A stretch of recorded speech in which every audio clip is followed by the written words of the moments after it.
it's the natural progression of any relationship. पहले honeymoon period, rosy time, everything goody goody. Then you start knowing each other. Then छोटी छोटी चीजें समझ में आती है. फिर then you start understanding. फिर difference of opinion आता है. फिर आपको एक दूसरे का सही मायने में समझ में आता है how the other person is. I love it how she simplifies so many things. But there is a psychology behind it.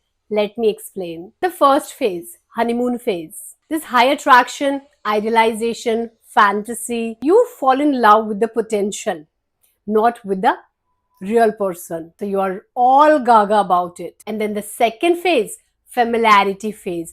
Here the familiarity kicks in. You are spending more time with each other, getting to know about each other, doing things for each other. You get to know the moods, differences. And then the third phase, really important phase, that is conflict phase. Now, this is where most people panic. Arguments start not because love is gone, but because attachment wounds start triggering in. And the fourth stage, that is repair or rupture. Either you learn to repair or you repeat the same fight again and again. Fifth stage aata hai acceptance. That will lead to secure love. It is not settling in or not tolerating, but making a mindful choice, choosing each other with clarity. But unfortunately, so many people just keep chasing honeymoon phase and they avoid the work required for secure love.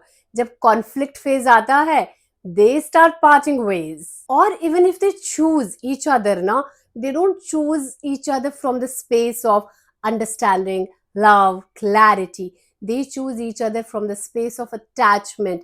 कि ना जिया जाए इनके बिना, ना रहा जाए इनके बिना. I really want to tell you guys that love never fails. People fail to understand what stage you are at and what work is required to make that love work.